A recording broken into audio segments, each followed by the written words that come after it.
Good morning, everyone, and thank you for attending today's Health and Wellness Symposium. Our goal today is to provide an inclusive and easily accessible space to discuss health issues that are important to our community. My name is Tamika Reed, space with you this morning. Today's symposium is hosted by Move Montgomery, an initiative aimed at providing our community with actionable resources to improve health and wellness by keeping us active and moving. Our board and task force are made up of over 80 community members and organizations dedicated to hosting events such as this. Our agenda for today will begin with a physician-led panel discussion on health topics that are important to us. At 10 a.m., we will have a healthy cooking demonstration, and at 11 a.m., we will have a fitness activity that is sure to get your blood pumping. After all of that, I will present $50 public gift cards to 4 lucky participants who registered on Eventbrite, so please stay tuned until the very end. Now I would like to hand it over to one of our Move Montgomery Executive Board members, nurse practitioner Joe Geis, who will introduce our physician panelists for this morning's discussion. Joe, the floor is all yours. Good morning, Montgomery. And thank you, Mrs. Tamika Reed. I would first like to give a special thanks to you for creating this movement. I believe that it will be the vessel and the impetus for a healthier Montgomery. So thank you for that. So without further ado, we will get into the introduction of our panelists. First up, we have C.E. Anderson, who is a sought after licensed professional counselor. She is an expert on wellness, domestic abuse, sexual assault recovery, and discovering healthy boundaries. She is also a published author. She's a graduate of Howard University and Troy University, and she brings to the panel her expertise on mental health and wellness. Thank you for joining. Thank you for having me. We have Dr. Pamela Tuck, who is a board certified physician with over 22 years in the medical field. She has a special interest in women's health and preventive medicine. She practices at East Montgomery Primary Medicine. She's also a graduate of the University of Alabama School of Medicine. She has been active in the community and her role in the fight against COVID. When she is not practicing medicine, she enjoys spending time with her family, cooking, and giving back to the community. Thank you, Dr. Tuck, for joining us this morning. Thank you so much for having me. Thank you. Thank you. Dr. Burnestine Taylor is the medical officer for disease control at the Alabama Department of Public Health. Additionally, she is the lead physician for the Alabama COVID vaccine rollout. Dr. Burnestine Taylor is a graduate of the University of Alabama School of Medicine. And when not practicing, she enjoys spending time with her family and playing tennis. She brings to the panel over 32 years in the medical field. Thank you, Dr. Taylor. Dr. Bryan Richardson is a urologist at Jackson Hospital. He is the former chief of robotics and minimally invasive surgery. He is a member of the Jackson Hospital COVID Task Force and currently serves as vice chief of surgery. He is originally from Mobile, Alabama, and moved here to bring advanced laparoscopic and robotic surgery to Central Alabama. He received his training at Tulane University. Dr. Richardson is very active in the community and is founder of the Montgomery Mustache Run, which is a 5K held annually to promote men's health. He has been seen and heard on multiple media outlets discussing COVID-19 and its impact on the river region. He is often called the common sense doctor on his social media due to his no-nonsense approach to the fight against COVID. When he is not practicing medicine, he enjoys spending time with his wife, Marcella, and 2 children, Sebastian and Aria. Thank you, Dr. Richardson, for joining us today. Dr. Bryan Strickland is a primary care internist at Primary Care for Adults. He has practiced medicine for over 23 years. He received his undergraduate degree from Duke University and his medical degree and residency from Vanderbilt University School of Medicine. He and his wife, Caroline, are the co-founders of Veg Out Montgomery and Meatless Monday Montgomery. Thank you all for joining us today. And without further ado, I'll turn this back over to Mrs. Reed so that we can start our symposium. Thank you, Joe. Okay, so let's dive right in. Our first question will be obviously regarding the COVID-19. Dr. Taylor, we will begin with you since you are our resident medical officer of disease control and lead physician for Alabama's COVID-19 vaccine rollout. Can you share some information with us about where we are in the community as far as the COVID vaccine, the rollout that we have in place here in Montgomery? Yes, as of March 22nd, the state opened vaccine vulnerability to our phase 1C. And we started in 1A, which was basically frontline workers. We extended to 1B, which included manufacturers, energy. And so by opening up to 1C, more people would be eligible to receive the vaccine. That includes people from 16 to 24 with high-risk medical conditions, and that includes cancer, diabetes, and also any other high-risk chronic conditions that your provider or your physician feels it makes you eligible. It also includes 55 and older, and everyone 16 to 24 with high-risk medical conditions. It does also still include people from 1A and 1B who were not covered previously. Okay, thank you for that response. Okay, excuse me. At this time, we have had 2 million doses delivered to the state. Wow. We've administered 1.5 million, and we have plans to continue further in this process. Thank you for sharing that we are now in the phase where eligibility is expanded to include persons with high-risk conditions. What type of medical evidence do patients need to provide at the time of vaccination to show that they have a high risk? You know, this entire process has been an honor system. Okay. We don't check availability or eligibility because the whole goal is to get shots into arms. We're relying on the providers and everybody, just best faith to do the right thing, and we're not requiring any proof of chronic disease.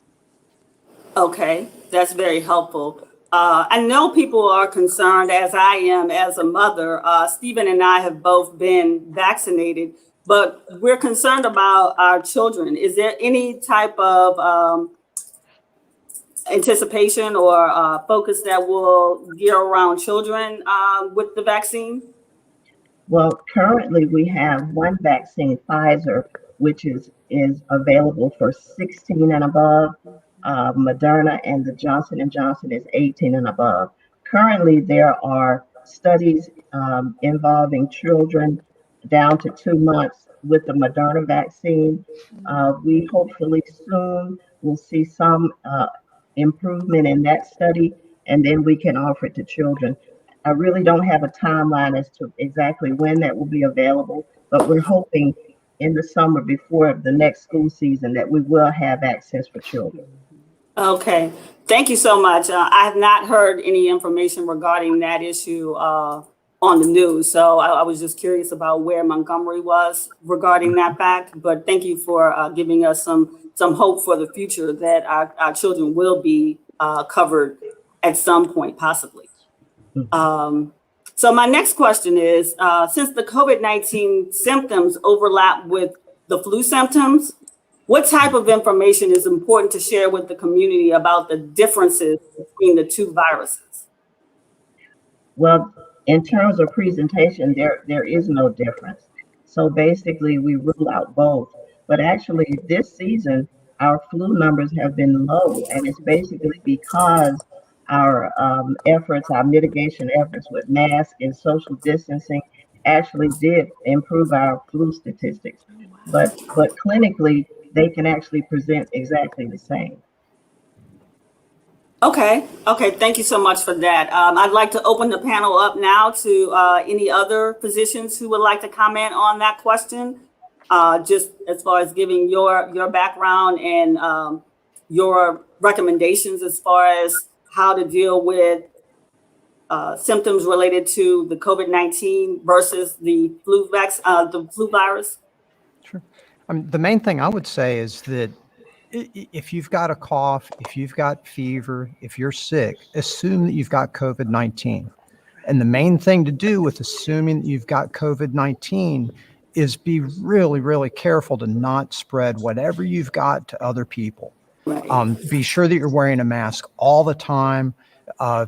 And ideally you would quarantine, meaning you would stay at home, you'd be in your own bedroom, you'd be in your own bathroom, you wouldn't go into the spaces where other people are in the house.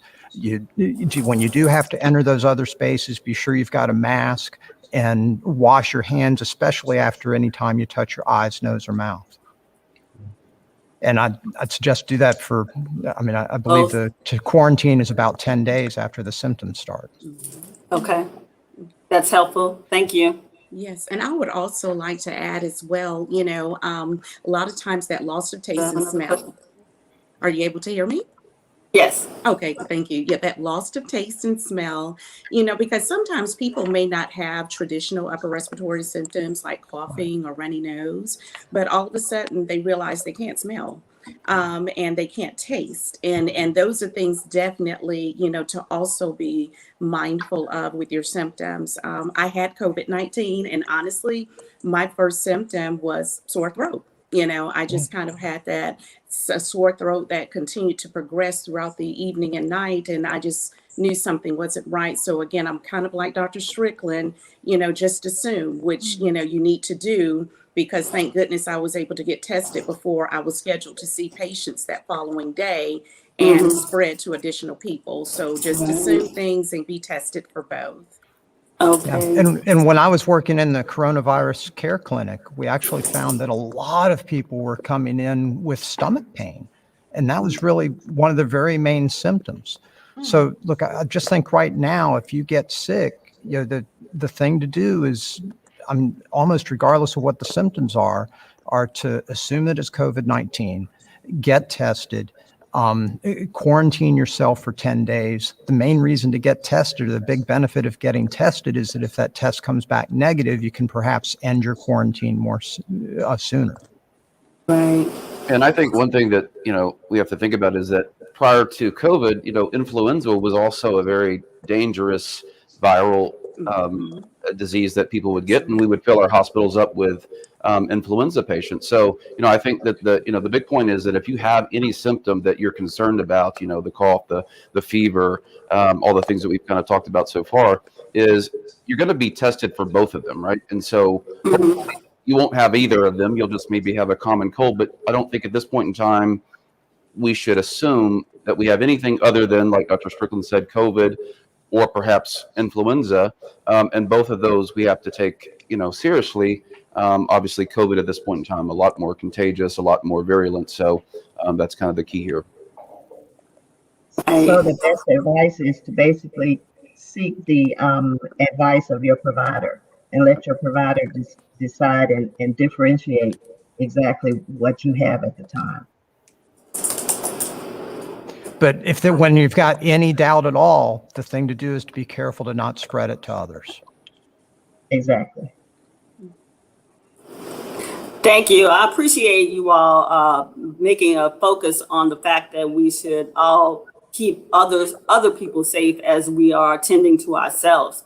Can someone share some insight as to why mask wearing is highly recommended even after being vaccinated? Well, we know my take on it is the main vehicle is respiratory spread, and the mask protects people around you from you transmitting it. And with the vaccine, we know that there's some immunity. We believe it starts at about 2 weeks after you get the vaccine. but we don't really know exact information. So it's really safer to keep that mask in place to protect yourself from transmitting. And I think one thing is like, I think about like kids in the back of a car, hey, are we there yet? Are we there yet? Are we there yet? Trying to get to wherever you're going. And we're actually Right. trying to get to a Right. point where we don't have to wear a mask anymore. Mhm. So I think that, if we just drop our guard right now and say, hey, I've been vaccinated, then we're never going to get to where we're wanting to be, which is Mhm. get rid of the mask. So I think that, we have to just kind of be diligent, be patient, let the vaccination program continue to hopefully get everyone in the country. But in the interim, you have to assume, again, everybody has either been exposed or is going to be exposed, and you don't want to, we don't want to wear, the big "I've got the V on my head" sign right. Right. So, in the interim, the best thing to do is just keep wearing the mask until it's safe not to. Right. I mean, experts around the world have been clear that COVID-19 will be a reoccurring event similar to flu season. So will we have to receive the vaccine once a year or multiple times like we do the flu vaccine? That is pretty much the thought at one point, that we will be getting yearly COVID Okay. vaccines, just like flu. Okay. And when it comes to how often we have vaccines, a lot of it has to do with how likely that virus or bacteria is to mutate, to change. Right. The pneumococcus vaccine causes the most deadly pneumonias, but it really hasn't changed all that much in decades. So just one shot at age 65 is enough. But we're concerned that the COVID virus is going to mutate like the flu virus, where a different variety of it may come through every year, and the vaccine against the previous variety won't protect you against this year's variety. Time will tell on some of that, I think. Exactly. Right. Exactly. Right. Sounds like COVID is here to stay, unfortunately. And, even with us trying to keep our kids safe, we have to all do our part. After 1 year, we are all tired and exhausted. And I understand that, nobody wants to stay at home. Everybody's trying to itch their way outside. What message are you sharing with patients to help ensure communities are prioritizing their mental health? The main thing for me with my patients, I'm trying to make sure that they're socializing some. A lot of patients really isolated. They were so fearful of the virus and becoming so ill with the virus that they completely social isolated themselves, So we're trying to discuss like unique ways that they can speak to people on a regular basis, be it on the phone communication, Zoom, definitely doing church interactions, having family members call their other family members and checking up on them. I've had some unique ways that patients get together, small, tiny groups, but they're maybe outside, extremely spread, but just at least to say hello, if nothing else, because the social isolation has caused a lot of depression and anxiety within my patients, especially my elderly patients. It has been very difficult. So that's what we're trying to do. Make sure you check on your friends and family members and come up with small community, unique ways or just cute ways of getting together safely, distant, just say hello, and then, make sure that you keep that up. I would second exactly what Dr. Tuck said. When treating my patients, one of the things that we do often is to go over the most recent CDC guidelines available for interacting with one another. Because we know that interaction, sense of connection, belonging is a very basic need in our human hierarchy.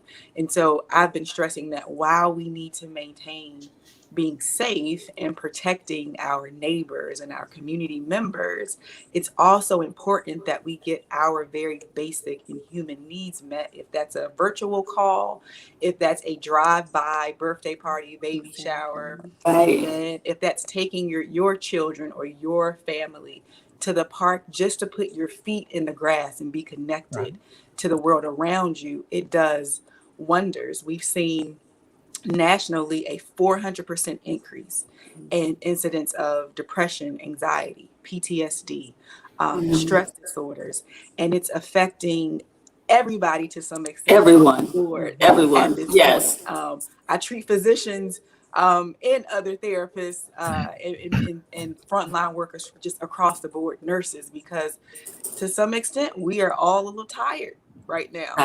Right. And so I'm very, very big on self-care and connection in these times to reduce exactly that mental stress.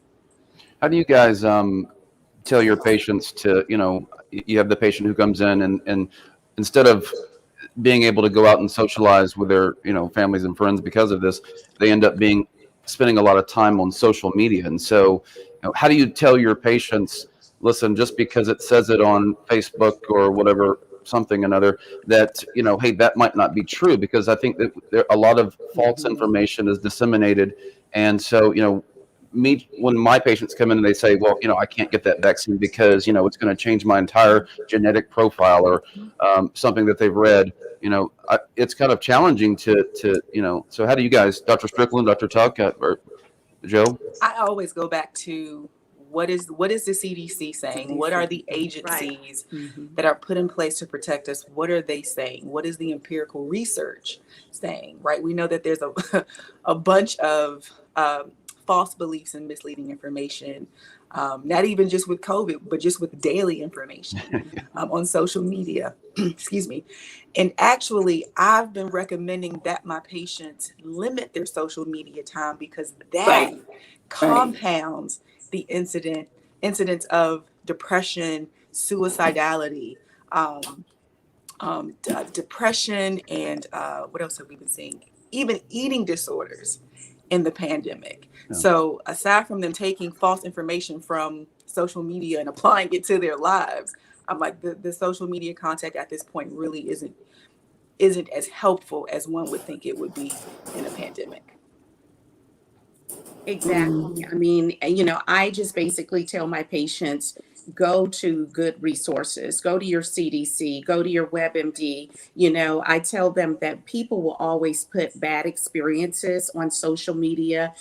People just want attention on social media, and they will post things that are not true, just to get attention and likes and things. And COVID is just too important not to get appropriate information. So, we have these discussions often on, okay, these are the sites that you can use and nothing more, and most of them will take that advice and truly go to those good websites. Yeah, and I think social media, it's a mix of good and bad. And, I find that most of my patients are able to put that information in perspective, and they've already got a conversation planted in them. And I mean, I think it's a mix of good and bad. And I think it's probably more good than bad. Yeah. Since we're on the topic of mental health and social media, how do we support our youth while they are highly susceptible to screen time and cyberbullying? How do we keep our youth informed? In addition to the cyberbullying, for parents, godparents, aunts, uncles, grandparents, if you have youth, even down to age 5 up until adolescence, we are seeing a significant increase in suicide attempts and suicidal ideations in our youth, particularly those of Hispanic and African American descent. It has been astronomical. Wow. Astronomical, the increase. So I would say, in addition to limiting screen time, there's an organization called Wait Until 8th. They're out of Silicon Valley, and they actually recommend that children stay away from blue light screens, smartphones until they are in 8th grade. 8th grade, wow. 8th grade. We know that it affects brain chemistry. We know that it affects children's ability to connect and create those interpersonal skills that help them grow. Also monitor, I can't stress enough, parents, the screen is not a sitter. I know things are difficult right now, but if you can monitor and limit your child's interaction and screen time, who are they talking to? Who is on their list of those that they can communicate on their game consoles. Go through their cell phones. You pay the bill. There are That's apps right. that you can use to monitor. Things happen, and it will be happening right under your nose, and you won't realize it until it explodes, because we want to respect their privacy, and we want to make sure that we're their friend. And we are in a place right now where that could mean their life. Right. Yeah, I think in that regard, the monitoring the screen time is, you really have to be on top of that, because, you may be in the living room and the kid may be in the kitchen and you have no idea what they're doing. You think they're in there just hanging out or whatever. But the reality is they take that phone, they take that iPad, they take that, laptop or tablet everywhere they go, including after the lights go out at nighttime. So if you're not controlling, where and what is happening, with those devices, then you're probably not aware that your kid is using it exponentially more than you could even imagine. So, and you can actually go onto your phone and look and see what is the screen time, and so, and you really have to monitor that if you're going to be on top of keeping kids away from bad stuff, away from misinformation, and then away from things like the cyber bullies. That's right. And Bryan, I'll add to that. I have 3 boys and 2 of them are teenagers. And over the past year, screen time has just been astronomical. And I think that as a parent, as well as many other parents, how do you find that balance, between them being socially isolated and allowing them to connect with friends? And I think that that's where the lines get blurred, because what do you do with that? What do you do as far as providing them some sort of outlet? So I agree with your responses. Absolutely.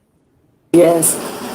I have preteens, and it's so hard to keep them focused on what they need to do in a virtual world, and it's hard to keep up with what they are doing on that in that virtual space, because the screen is only so big. So I mean, it's like you have to hover over their shoulders to see what they're doing, whether they're actually doing homework or whether they're playing on a game or interacting with someone in social media, talking to friends, and they're right there, like you said, Dr. Richardson, they're right under your nose, but you don't see what's going on in their conversations. I would say that the parents have a lot more power than we realize. I have a preteen as well, and just trying to balance, the amount of hours spent on schoolwork, right, with some healthy relaxation, some connecting. It can be really difficult, but you take advantage of those apps, the restriction, the parental controls on your apps, on your smart TV, tablets, timers. Take the controllers away, and put a time restriction around those. One important metaphor that I like to share with parents, because sometimes we can say, well, it's social media, they'll be fine, it's not a big deal. But if a stranger came to your your front door, somebody that you didn't know, and said, hi, can you direct me to your child's bedroom? What would you do? None of us can speak on that on the screen. Right? Yeah, that would not be good. It gives them, you're giving them people access, Right. direct That's- access. That's a great analogy. I never thought about it like that. Well, and the other thing that we have to think about is we're talking about kids, is that adults do the same thing, right? And so, and if you're the adult who is screen time, and I'm guilty of this myself, I'm reading, and next thing you know, I've lost track of what time it was. So, we have to be cognizant of our own activities. And if we have children, I have younger children, but my son, next thing, if I'm not watching him, he'll be sitting, thankfully, just watching like YouTube Kids or something at this point in time. But, we ourselves have suffered, the adults have suffered with the mental health issues, and we've all reached for, how do we connect to the world that we've kind of lost connection to because of COVID. And so, I think it becomes, imperative that, we reflect ourselves, what we're doing as we try to raise our children and try to give them guidance on how to get out of this, this tough situation we've been in. Right, right. I think Dr. Richardson has a really good point that these social media concerns aren't just with the kids, it's with us adults too. And when we were dealing with our kids, we really involved them in the process of deciding, when should the internet be turned off? When should social media be turned off? So we actually had them sign contracts saying that social media would be turned off at 9 p.m. But in the process of developing the contract, they were involved. And, when do you think you should stop? Well, you'll be going to sleep about then. Do you think you should have some wind down time before? And we really involved them with it, and it helped them learn to think these issues through so they could bring those thought processes to adulthood as these things become more pervasive and more of a challenge. Hopefully they've got the skills to deal with it. That's amazing. I like that approach. That's something that can be incorporated in any household, just as a tactic to alleviate the pressure from parenting and putting the responsibility on the children. That's a great idea. It's important learning opportunity.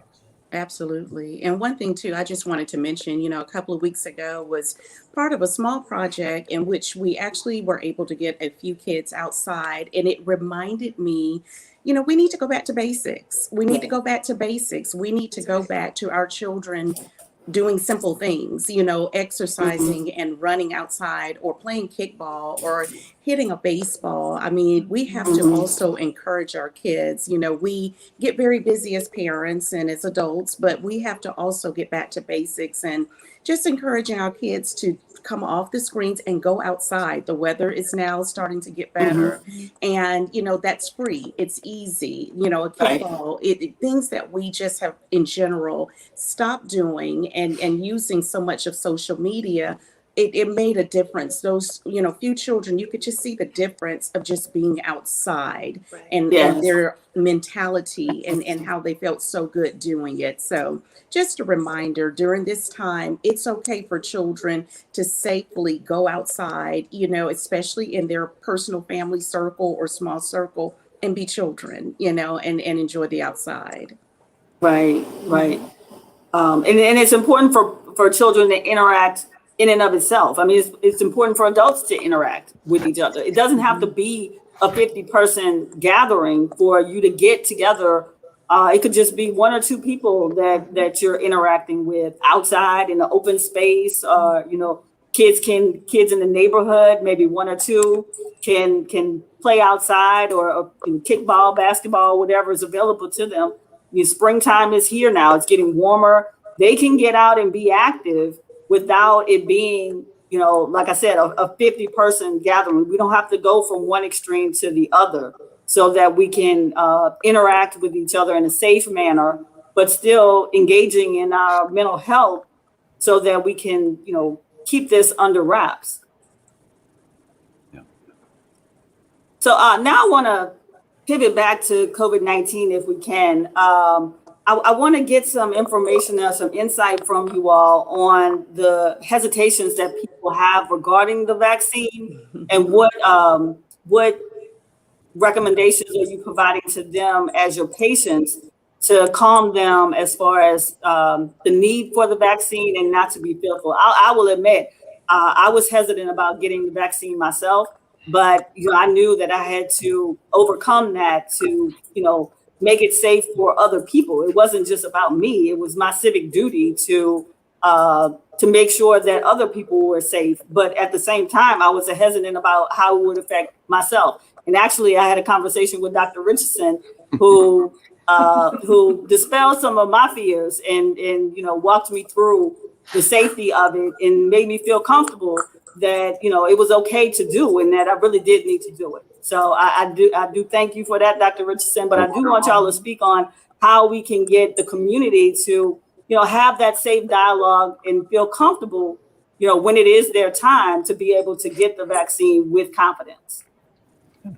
One of the things that I found, because I get a lot of patients that come in with anxiety related to receiving the vaccination, especially those who are African American, connected to the whole Tuskegee experiment. Right. And so I talk about how, the Tuskegee experiment actually led to safer protocols, the Belmont report, et cetera, being put into place to protect citizens. And so things are very different now.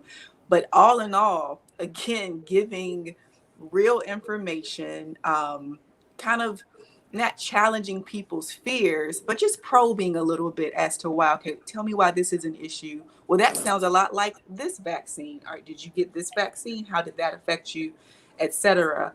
But I definitely see the folks still perpetuating myths and fears that really aren't based in scientific proof, as a way to say, well, I'm going to forego the vaccine. So I end up advising people, you make the best decision for yourself, right? You have autonomy and agency over your body. However, do it with information that's valid and beneficial. Reliable resources. Yes.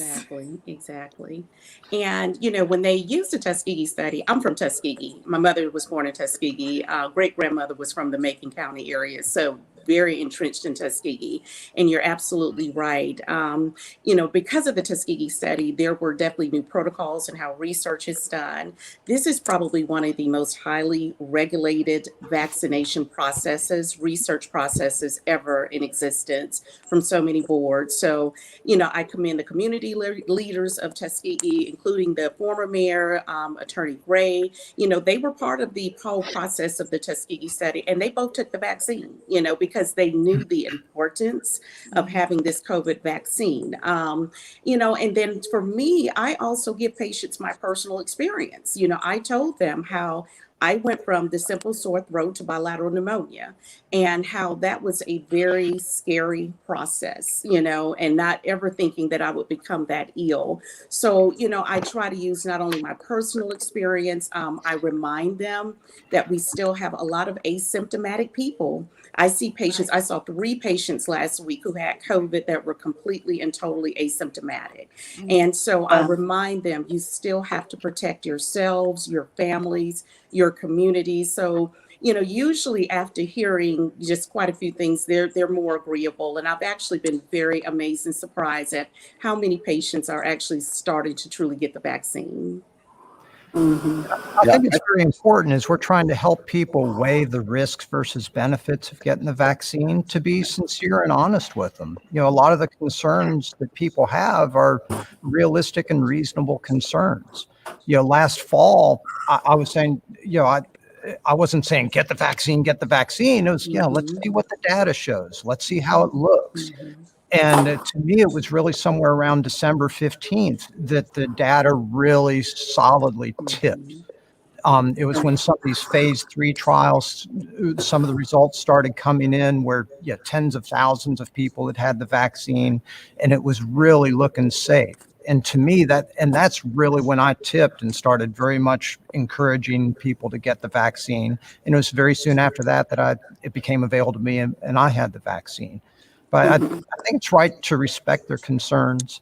I just think while the concerns are valid, the playing the odds, it really tipped somewhere around that time.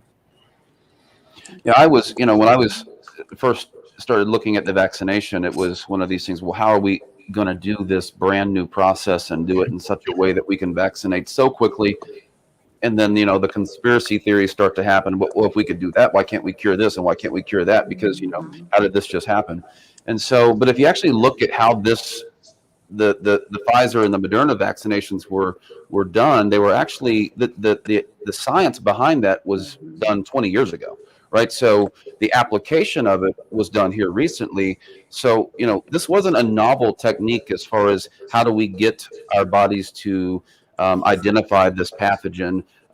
It was the novelty was 20 years ago. So when I looked at that and said, oh my goodness, this didn't get invented in 2020. So, we've known about, we can use this messenger RNA to have our bodies create a protein that our immune system can now identify. And that's the whole point. That's how we get immunity from, COVID is something that I think is really groundbreaking. And hopefully, this is going to be a step going to the future of how we can also vaccinate for other things that we've had such problems with, across the world. So, I think that's what I tell my patients a lot is, look, this didn't start 8 months ago as far as, this magic creation. Oh, we're the scientists just hiding this. The government didn't want us to be able to do these types of things because, again, going back to social media and the misinformation campaigns that have occurred, that's what they come in with. And so when you actually explain what happened, how it happened, and that this science was good 20 years ago, but our science and our abilities to, create something that we can do very quickly and do very safely is, that's the beauty of technology and being in 2021. Yeah, I think Dr. Richardson's points are really, really important. This vaccine and the success with this vaccine is the culmination of decades of work. This didn't just come out of nowhere.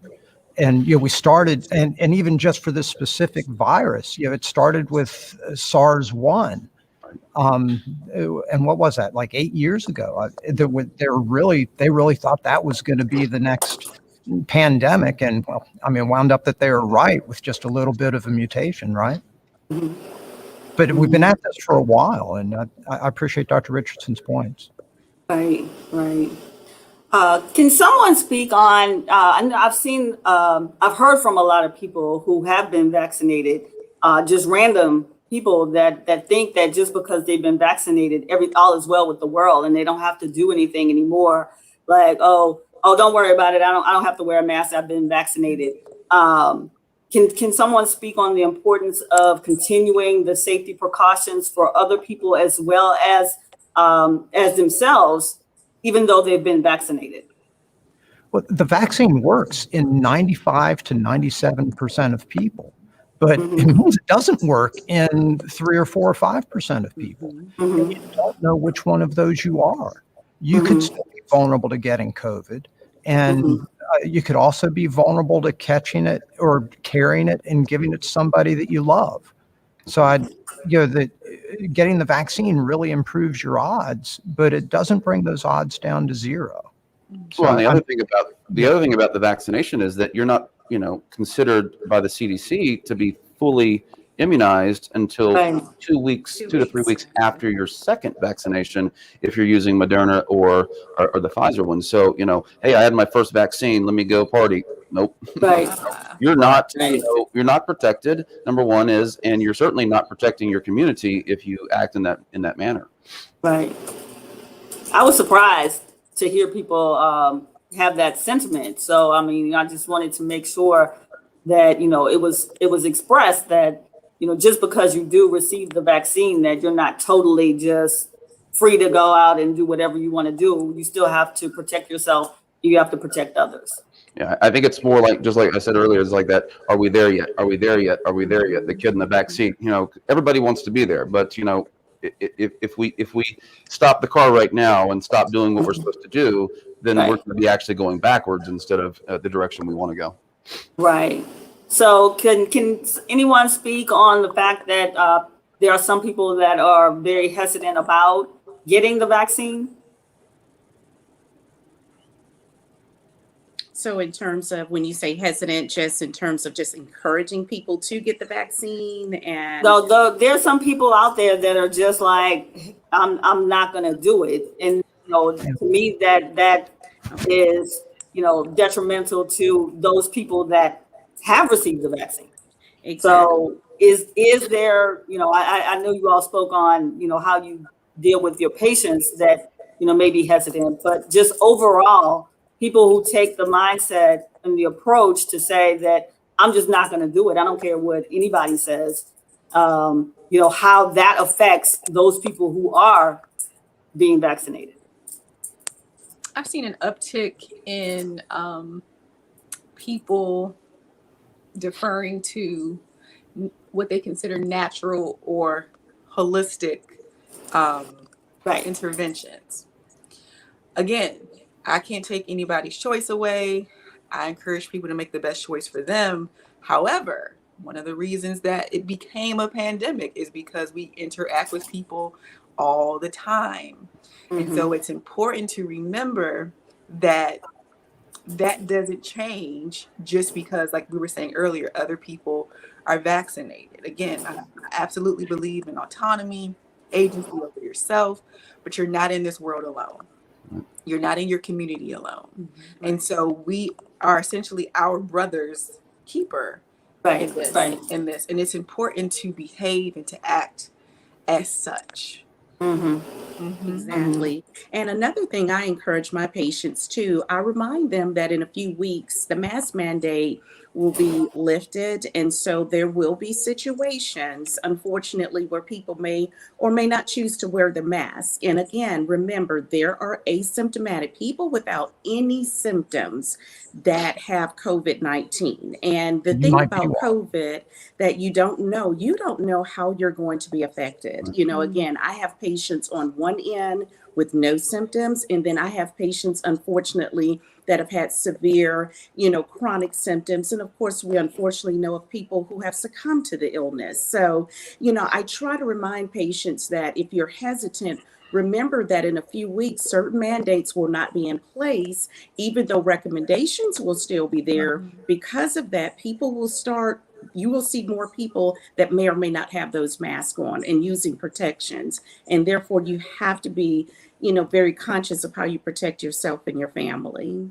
And I And also think that, I'm sorry, I think that it goes back to making sure that we do our jobs as medical providers and that we just continue putting the right information out there for people to read about. And symposiums like this, where it will reach a vast majority. So hopefully, with continued education, those that have been resistant will become more comfortable with more information that they receive about the vaccine. And I think it really helps to understand what a vaccine is all about. And that this addresses one question that's come in from the community on this is that, look, a vaccine is about practice.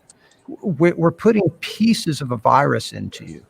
It cannot make you sick. It's not a complete virus, but your body will practice fighting against it. Your body thinks it's the real thing, and your body will practice. Your infection fighting cells will go out and really attack what we've put in there.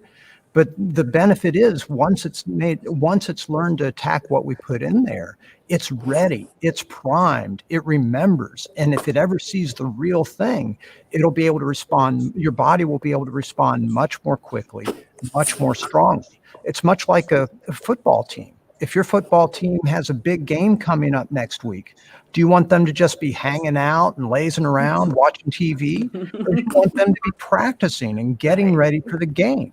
I want my team to win. I want them practicing the week before the big game. And that's what a vaccine does for you. Now that practice, it can have you feel sore. It can have you feel achy.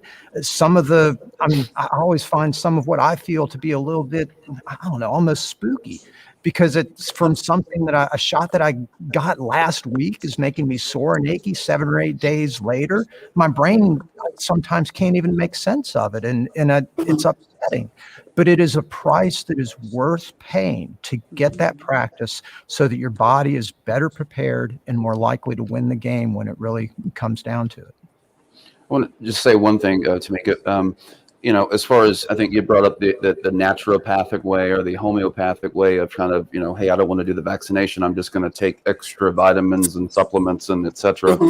Well, people have to realize that our bodies were intended to absorb vitamins, minerals, nutrients through food, not through pills, right? And so, what I see, I think I've seen several patients now who come in, never had a kidney stone before, and we kind of talk about what's going on in their diet and et cetera. And so, people have started taking like mega quantities of vitamin C. Well, vitamin C is lots of oxalate. And so if you want to come see me as a kidney stone patient, you keep doing that. But if you don't want to, you have to recognize that there is a danger in over supplementing.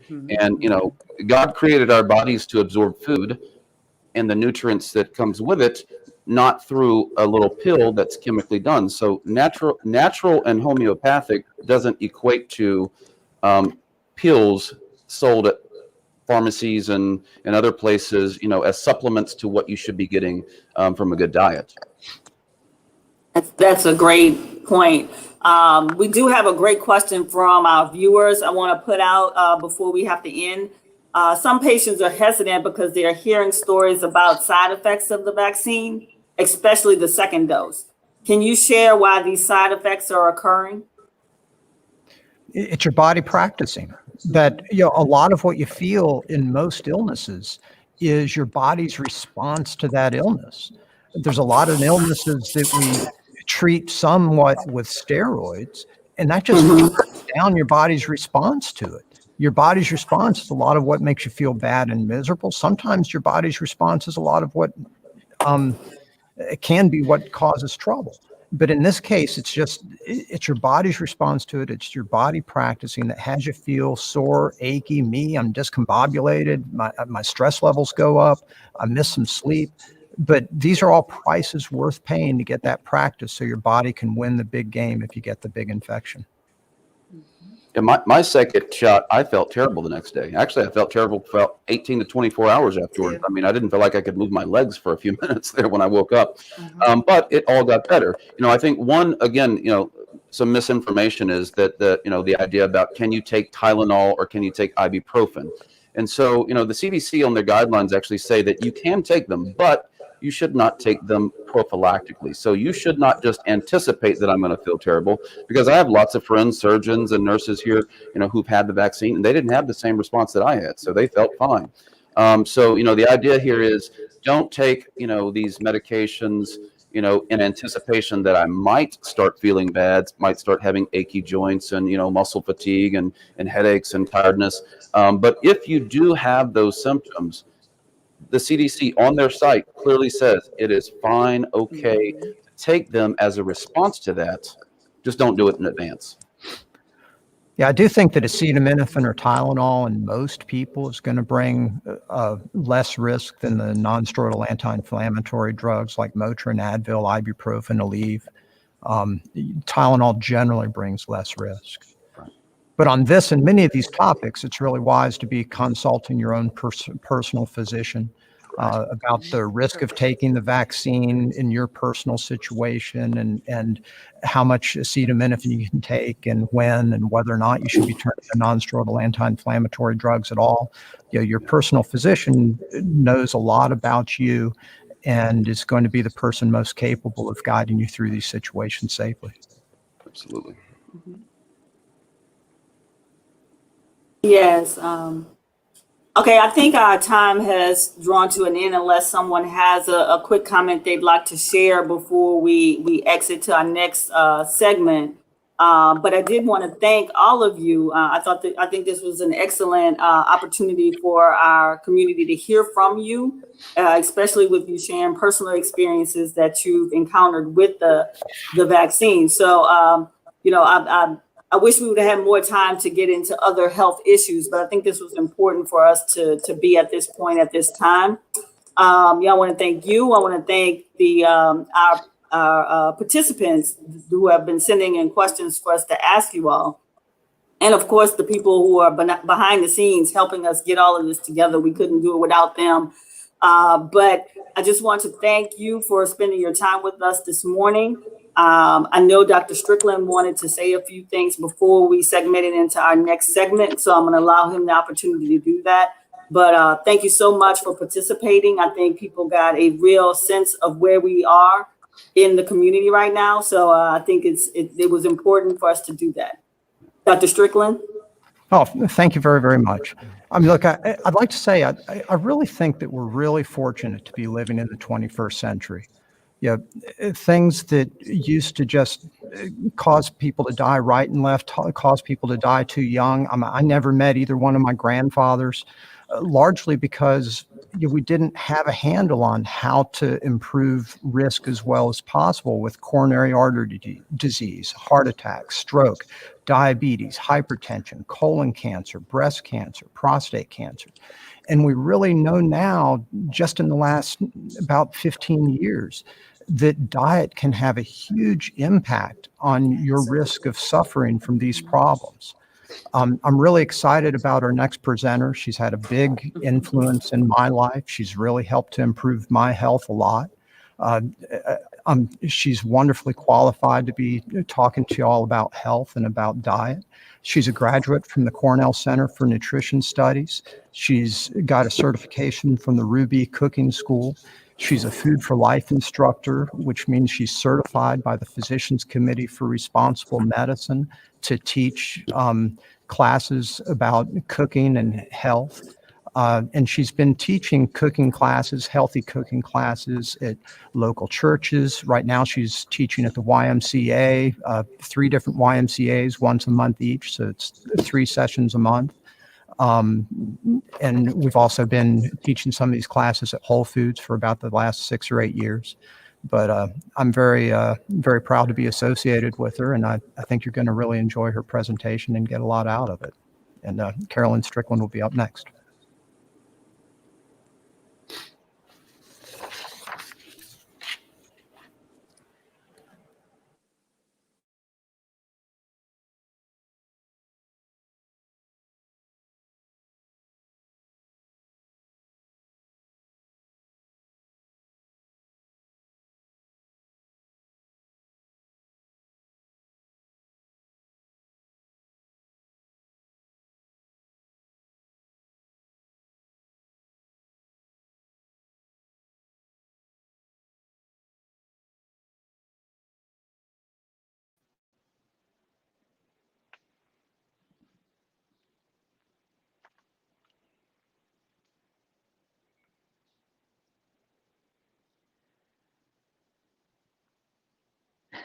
Hi, I'm Carolyn Strickland, and I would like to thank my husband for that very nice introduction. And also I'd like to thank Mrs. Reed for that, hosting that really informative panel discussion. I hope everyone else learned as much as I did.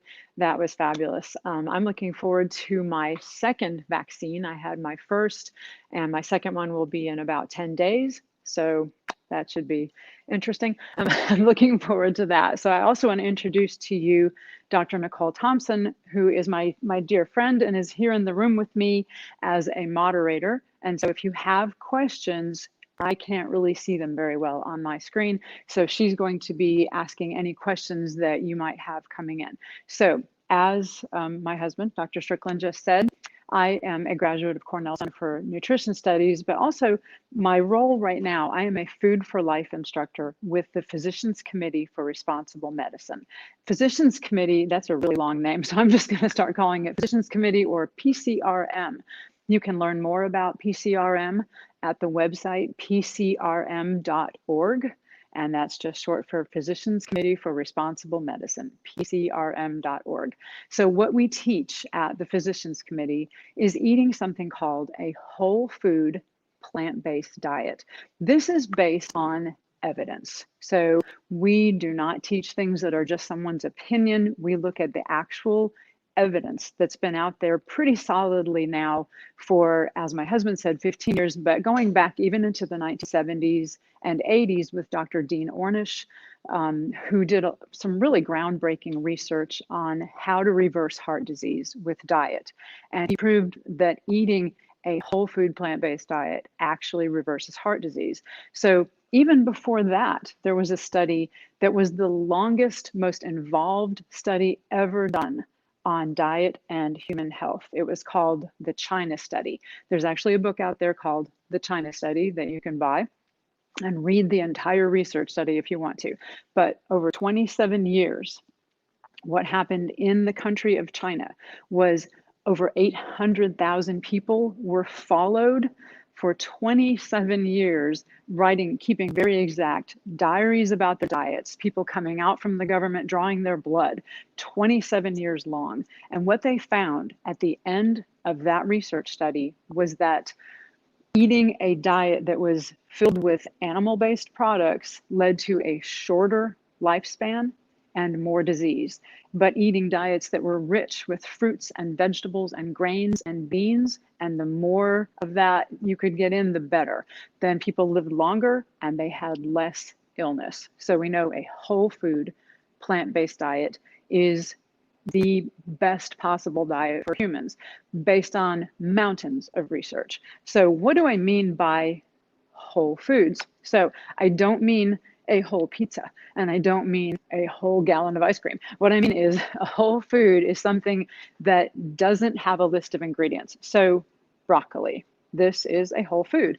It doesn't have an ingredients label. It's the ingredient. That is a whole food. A sweet potato is a whole food. This whole bunch of kale, this is a whole food. This is the ingredient. It doesn't have a list of ingredients. As opposed to, so the opposite of whole foods would be highly processed foods.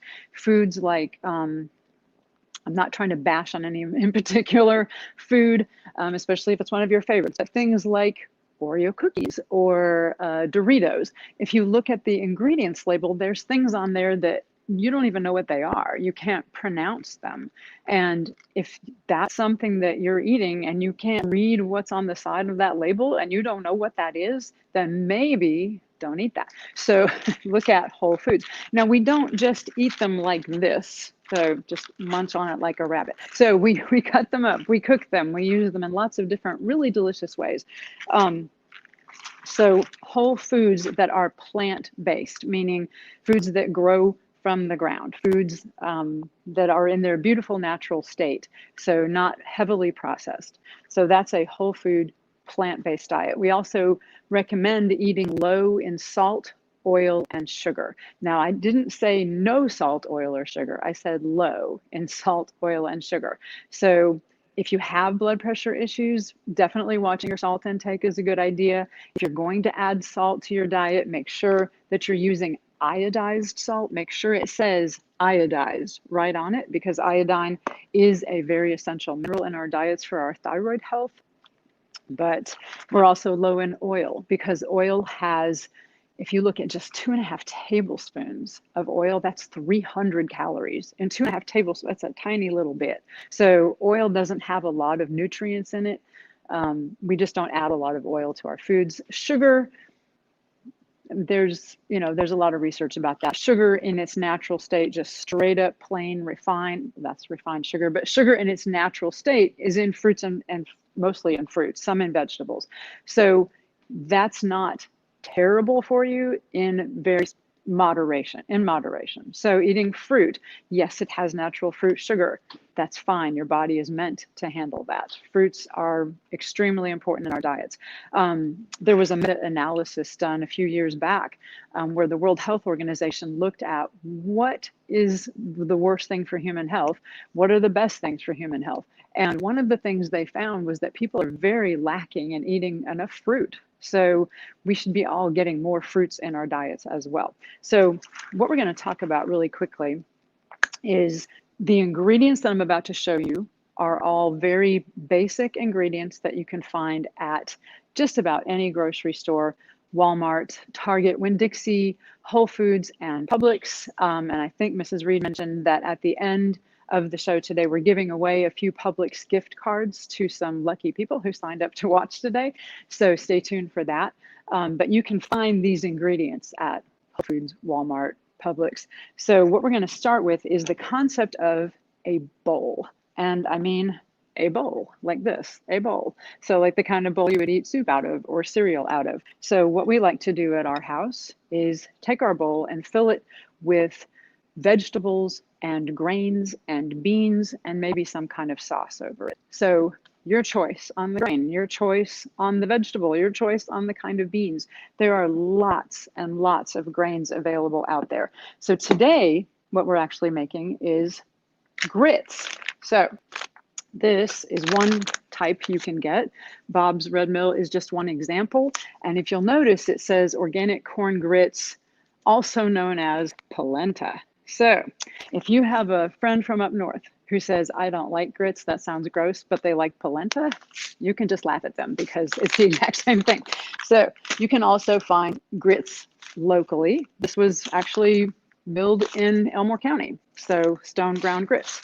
And that's what I made today. So what we're going to do to make them really savory is we're keeping them plant-based, remember, so we're not adding any cheese or any milk or any butter to them. So how are they going to taste good? Well, what I have done, I've already made them because they take a little while. So what I have done is made just 1 cup of grits. It cooks up to quite a bit, and it's very creamy and delicious because instead of using water when I cooked them with vegetable broth. So you can also make your own vegetable broth or use a store-bought brand of vegetable broth. There's also vegetable broth pastes available, like Better Than Bouillon. Just be careful that you're looking for one that doesn't include animal ingredients in it. So this one is actually a no chicken base. It tastes like chicken broth. There's no chicken in it. They have a vegetable broth, pretty easily accessible. I've seen that at Publix for sure. So, you know, the no bouillon, Better Than Bouillon, it is pretty high in salt. You can control that. 1 teaspoon to 1 cup is the recommended amount on here to make a cup of broth. Just cut that in half and you've cut the sodium in half and it still tastes good. So I made the grits with vegetable broth, and then I added something that you may never have heard of before. So I'm going to show you what this looks like. Nutritional yeast. So it is not baker's yeast. It's not brewer's yeast. You can't bake with it unless you want your bread to taste cheesy. But nutritional yeast is a deactivated yeast that is very high in B12.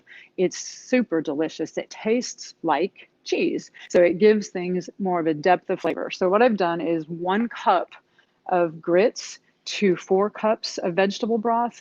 The type of grits you buy might call for less liquid than that. So just read the ingredients label. If it says 3 cups of water, use 3 cups of broth. And then I did about a couple tablespoons to a 4th cup of the nutritional yeast. Just added that right near the end. And it smells fabulous. I wish we had smell-o-vision so you could smell how wonderful this smells. So what we're going to do is have that as our base, as our grain. So I know most people think of corn as a vegetable. Corn is actually a grain. It's really a seed, but we use it as a vegetable. It's a grain. Okay, so we're going to add to that roasted sweet potatoes that I have already roasted right here. So these are sweet potatoes that were cut up about 3/4 of an inch in diameter, little chunks. If you will notice, if you can see, I left the skin on, and some of these are purple sweet potatoes. They actually have purple sweet potatoes. Isn't that cool? So there's orange sweet potatoes and there's purple sweet potatoes. There's also white Japanese sweet potatoes. Those are delicious. So, but for this, these are a little more savory. The white Japanese sweet potatoes tend to be a little sweeter. You can actually even whip them up and make them into a dessert. They're really, really good. But I did a variety because we know that really colorful foods, the purples and the oranges, all these bright colors mean there's lots of vitamins in there, lots of minerals, lots of nutrients. So specifically what we're looking for with those colors is something we call antioxidants. You've probably heard that term, but not really ever thought through what is that. So an antioxidant is something that fights free radicals. Free radicals are things created in our bodies by being around pollution and taking in carcinogenic things in the atmosphere. So we fight free radicals with antioxidants. Antioxidants are found in our foods. So you know something is high in antioxidants when you can cut open and it doesn't turn brown really fast.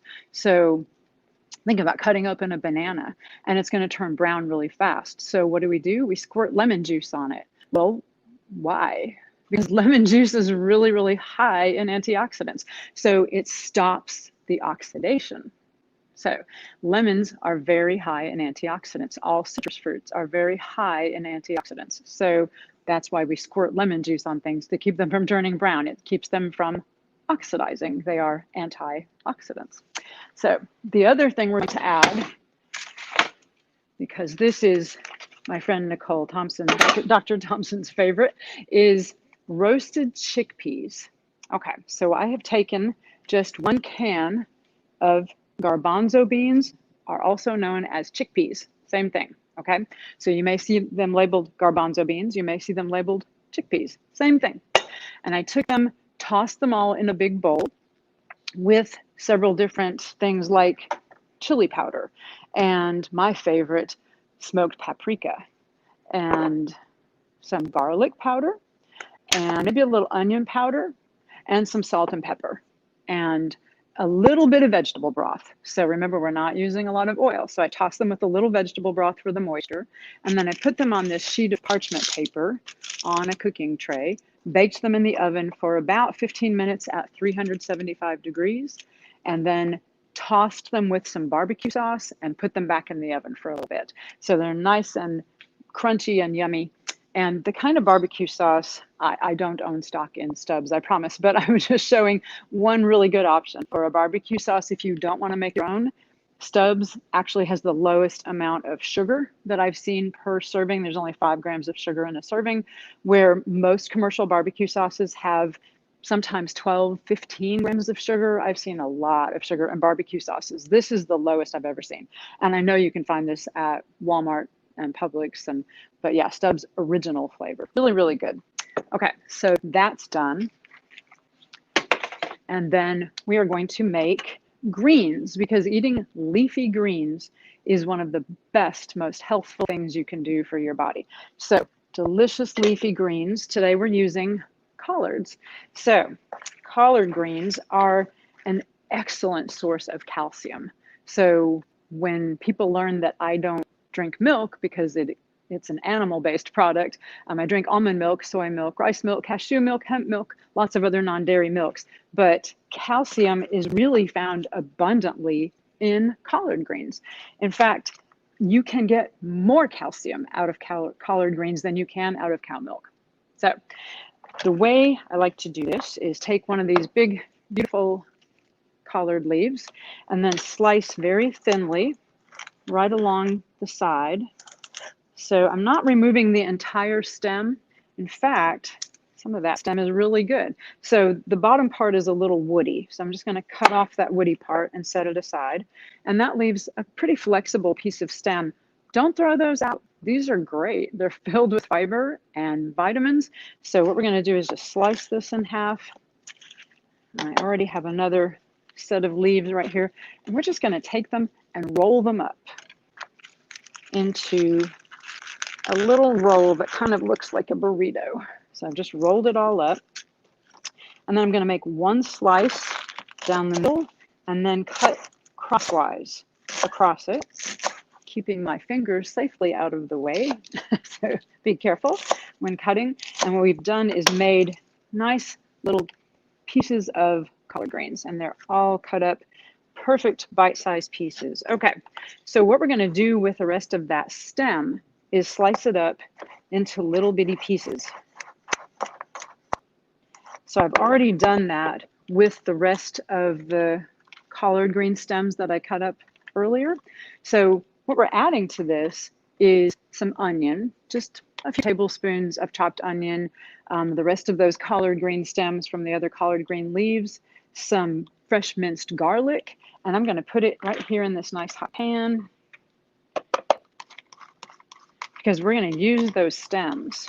Remember, the stems have lots of fiber in them, so they're so good for you. Oh, I got to add these too that I just cut up. Okay, we'll toss those in. So remember, we're not cooking with oil. So what I'm using instead is a little bit of broth. If I can get it open. There we go.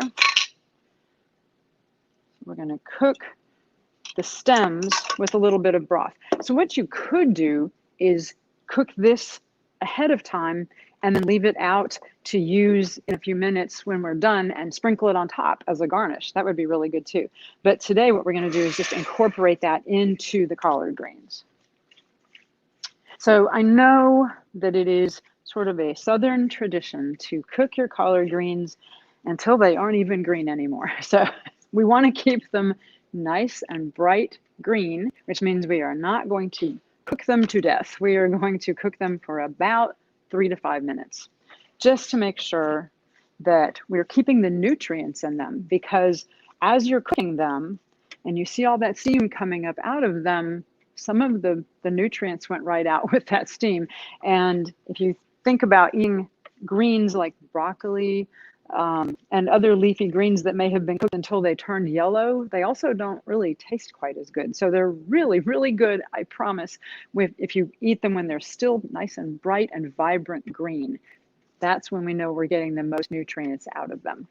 Okay, so I wanted to go back while this is cooking and talk a little bit about why beans are such a good idea. So in this recipe, we're using chickpeas or garbanzo beans. You could also use pinto beans, just don't do the oven part first because they'll get really dried out and they don't taste quite as good as chickpeas do in the oven. So pinto beans, you could just drain them and add some barbecue sauce and put them on the stove and just heat them up until they're warm. But pinto beans are great too. So the reason we want to eat a lot of beans is beans are actually super, super high in protein and fiber. They're really, really good for you. In fact, there was a study done probably within the last 10 years or so. You may have heard of it on the blue zones. And what are blue zones? Blue zones are areas around the world where people routinely live to be over 100. Healthy, vibrant 100-year-olds. So these are not, people who are 100 and can't take care of themselves. These are 100-year-olds who go out, drive cars, build fences, go to exercise classes. So there are 5 areas around the world where people routinely live to be over 100, and those are called the blue zones. So there's one in Okinawa, Japan. There's one in Sardinia off the coast of Italy. There's one in Costa Rica. Shockingly, there's one in the United States. There is, unbelievably, there's one in the United States. It's in Loma Linda, California.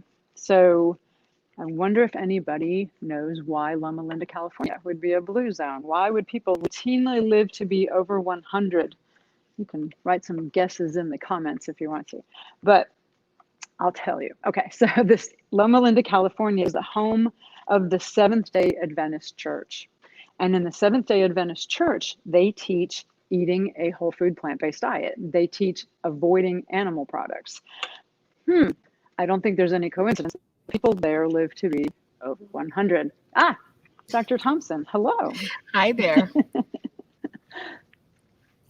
How's it going? It's Do we have going. a question? It's going great. Yeah. So I wanted to pause for a moment because you do Okay. have a few questions Okay. about what you're preparing. And one of the things that we are asking you that we would love for you to expound upon is if we are eating a plant-based healthy life, where are we getting our protein from? That's always the one I get asked the most. Okay, where do you get your protein? So all vegetables, all beans, all grains, and most fruits have protein. So beans are super high in protein. Let's see, this one has 7 grams of protein in a serving. That's pinto beans. The chickpeas have 7 grams of protein in a serving. So I think, a lot of Americans, for some reason, think that they should be eating protein and nothing but protein, and protein all the time. But it turns out too much protein can harm your kidneys. Too much protein is not necessarily good for you when you are having protein at the expense of the other things in your diet. So the average woman needs about 46 grams of protein a day. The average man needs 54 to 56 grams of protein a day. That's pretty easily doable. But if you think about someone who might eat maybe a couple of scrambled eggs and a few slices of bacon for breakfast and a cheeseburger for lunch and a steak for dinner, they're getting way too much protein. That is an overabundance of protein. If you have a smartphone available, I can tell you exactly how much protein you need for your body. So take your smartphone and put in your calculator. What is your ideal body weight? So if you are overweight, don't put that. Don't put your current weight. Put your ideal body weight and then multiply that by 0.36. That is how many grams of protein you need a day. If you have been injured, you have a muscle tear, you've had surgery, you're recuperating, you might need to up that just a little bit, multiply it by 0.37. It's just not that much protein. 46 grams is about average for most American women, 54 to 56 for most men. So we're getting a little too much protein in our diets from animal sources, and the protein in our diets from plants is much, much more easily utilized by our bodies too. I hope that answers that question. It Okay. does. But I also have one other question as a follow-up to this protein question. Okay. And we see you stirring the grits. We all love grits in Alabama. Grits are a thing. But tell us about carbs, because we Ah. as women feel that we should not eat too many carbs. So help us to understand the carb breakdown and what we need in carbohydrates. Oh, that's such a good question. Okay. So I just want to point out really quickly what I'm doing here. So I added the collard greens and some broth. And I'm also going, I'll get to the carb question in a second. I'm also going to add a little bit of something called liquid smoke, because it gives it I just put a little dash of it in there. It gives it kind of a meaty flavor, because remember, we're not putting meat in this. Okay, and some smoked paprika, like I said, my favorite. All right, let's sprinkle that on top, and maybe a little garlic powder. And then I'm just gonna let this cook while I answer that carb question. Okay, whoa, let me get that all stirred in here. Okay, so all foods are basically made of three things, and just three things. They are made of fats, proteins, and carbohydrates, some combination of those things. There's very few foods that are just straight up one of those things. Straight up fat would be something like lard. There's no carbohydrates or protein in that. A tablespoon of white sugar, just straight white sugar, that's totally carbohydrates. Okay, so I think the problem comes in when people say, I avoid carbs, I'm not going to eat carbs. Well, there's a difference in carbs. So broccoli is mostly carbohydrates, but broccoli never made anybody fat. So Skittles would also be mostly carbohydrates. Not knocking on Skittles, I know people love Skittles, but Skittles are straight up simple carbohydrates. So there's a difference. There's two different kinds of, well, there's a lot of different kinds, but we break it down into two different kinds of carbohydrates: simple carbohydrates and complex carbohydrates. So a simple carbohydrate would be just straight up sugar. That's a simple carbohydrate. Skittles, Oreo cookies, that kind of thing, that's simple carbohydrates. Complex carbohydrates are things like broccoli and sweet potatoes and the grits we have over here. All grains, all vegetables, all fruits, and all beans are mostly carbohydrate. So when I hear people say, I don't eat carbs, I wonder, then what on earth are you eating? So the carbohydrates are also super important in our bodies, because carbohydrates break down in our systems into something called glycogen. And glycogen is stored in our bodies and used by our brains. So your brain actually runs on glycogen. It does not run on protein. It does not run on fat. It cannot. It runs on glycogen. Glycogen only comes from the breakdown of carbohydrates. And your body really, really, really wants complex carbohydrates, because those are also the ones that have all these wonderful nutrients in them. So eating a diet rich in complex carbohydrates is a very good idea, and what your body is actually craving. So does that answer the carbohydrate question, Dr. Thompson? I can go on all day about carbohydrates, but Yes, eat your actually carbs. it does. It does help us. As Okay. most women, we get this thing about carbs and we want to keep our carbs low. So our community wanted this breakdown of how do we get the good carbs and what's considered the bad carbs. Well, okay, the good carbs: fruits, vegetables, grains, and beans, like it shows on my apron right here. Fruits, vegetables, grains, and beans in their most whole form, okay? So like dried fruit leather would probably be more of a simple carb, because it's been broken down and processed quite a bit. I think they add sugar to those things too. But just straight up fruits, vegetables, grains, and beans are where you're going to find your complex or healthy carbs. And then candy, sodas, people drinking lots and lots of sodas, whether they're, so regular soda, like a regular Coca-Cola, that's just a huge amount of simple carbohydrates. Your body is going to just pull that in, spike your blood sugar up, and then within 5 minutes, you're really hungry, because your blood sugar is going to drop back down and tell you you're hungry again. So not a good idea. Diet soft drinks aren't much better, actually. So, okay, I want to show you the collard greens, because they are done. That looks They're amazing. still beautiful and bright green. and delicious. So they Will have you post vegetable these broth. recipes on the Move Montgomery site so that we Yes. can understand how to make this collard and grit bowl? Oh, absolutely. In fact, okay, now that this is pretty much done, I want to show you how to put the bowl together. Okay, so somebody got started first. There's already collards in here. Okay, so we're going to start with some of the grits at the bottom. Let's see if I can scoop them out of here. You guys can see it. Okay. I think my husband is standing by ready to eat. All right. So we have some some grits in the bowl. And now I'm going to add some of the sweet potatoes over here on the side. And then I'm going to add some of the collard greens right there. And then I'm going to add some of those chickpeas that we cooked earlier. Let's see if I can put that up here. All right. So some of these chickpeas will go in. And then we'll add barbecue sauce. So I already have an open barbecue sauce. So we'll just drizzle that over the top. And you don't have to. I mean, if you don't want to drizzle it over the top, you don't have to. It may be enough for you. Okay, so that is a gorgeous bowl. That has our grits, our collards, our barbecued chickpeas, the roasted sweet potatoes, and it's just beautiful. Very comforting, but it is a warm dish. So I may hand that to my husband because he's probably going to want to eat it right now. All right, so luckily I have another empty bowl. So what if you don't like grits? Well, then you could use maybe some brown rice. So there's packages of brown rice you can buy already made. If you don't want to bother cooking it yourself, buy one of these already cooked ones and then just put it in the microwave for 90 seconds. You have brown rice already done. You can also make the brown rice yourself. That's a great idea.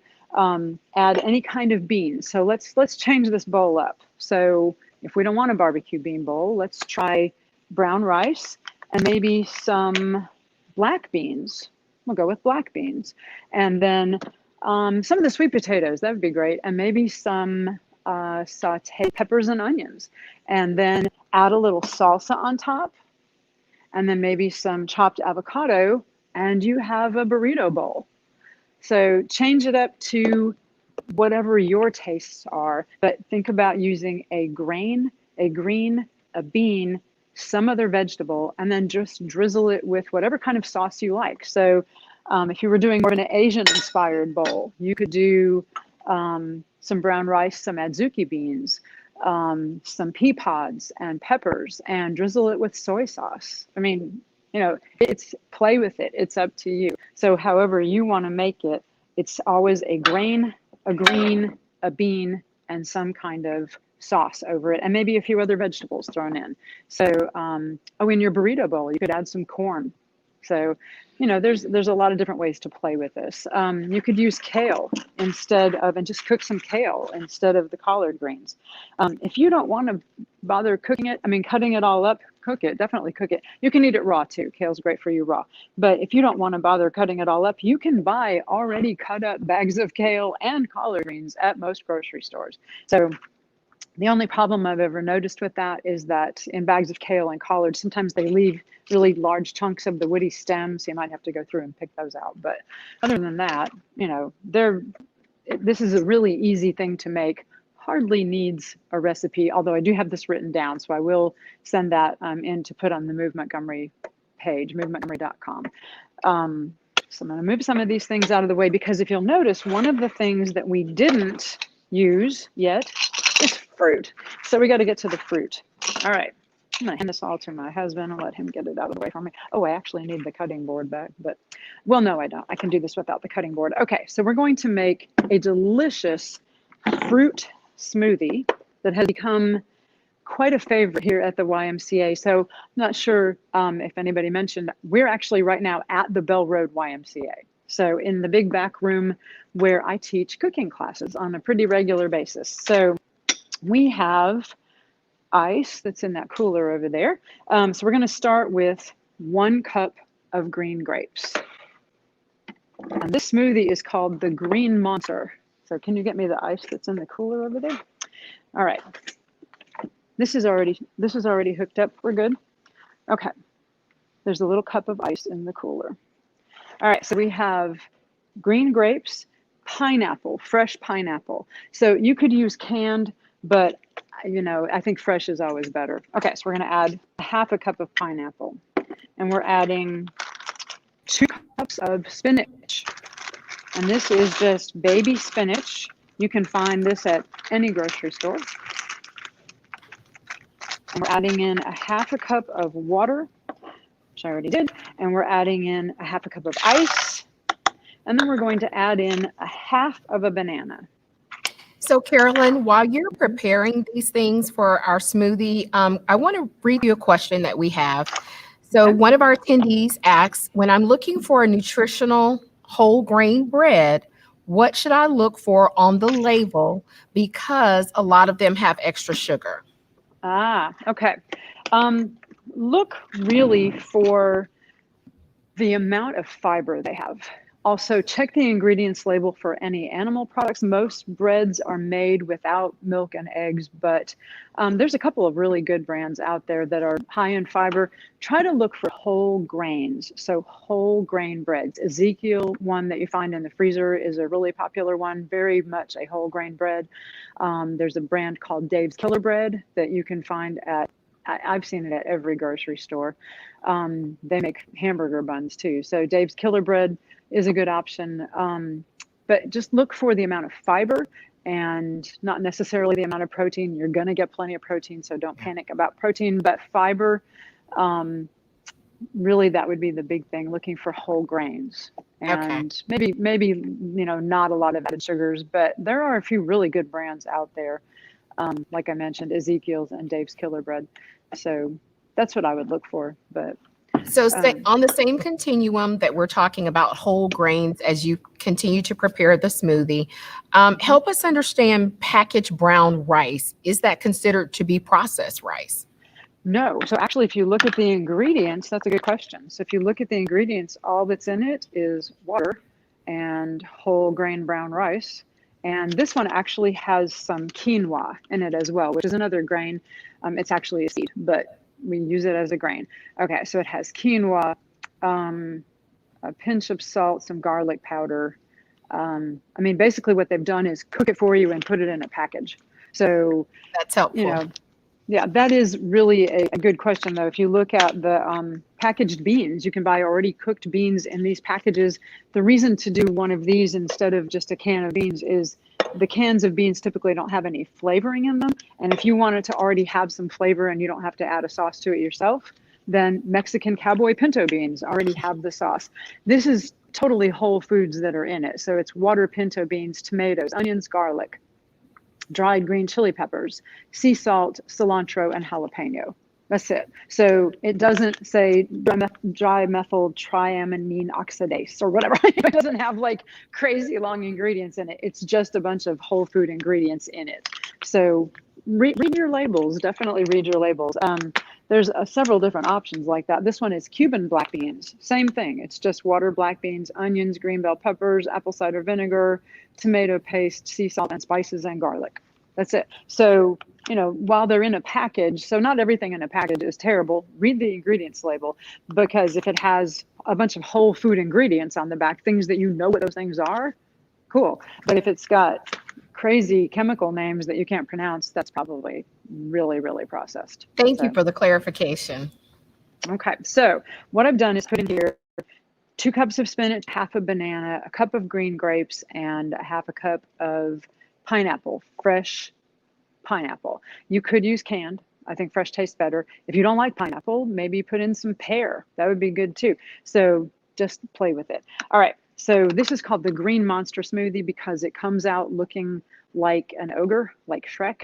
So they call it the Green Monster. This is very popular here at the Y right now. Let's see. It's gonna be a loud noise.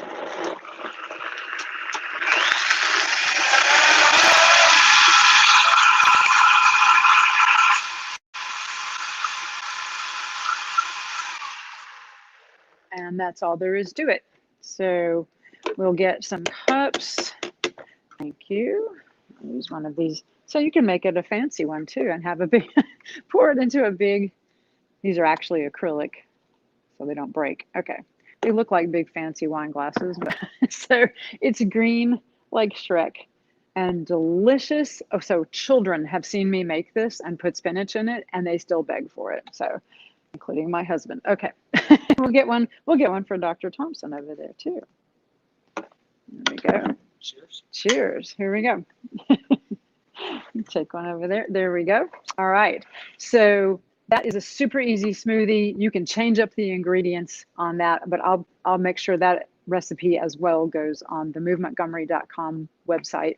But that's one good way to get in fruit. My favorite way to eat fruit is just eat the fruit. So just straight up fruit. So right now, what's in season, we're in that weird period right now between sort of the winter season and the beginning of summer, early spring season. So the things that have been in season up until now have been oranges and apples, all citrus fruit, definitely our winter fruits. But we're coming into a very exciting time, especially in Alabama. We are about to have strawberries really soon. So fresh, great, delicious strawberries, and then followed shortly by blueberries and peaches.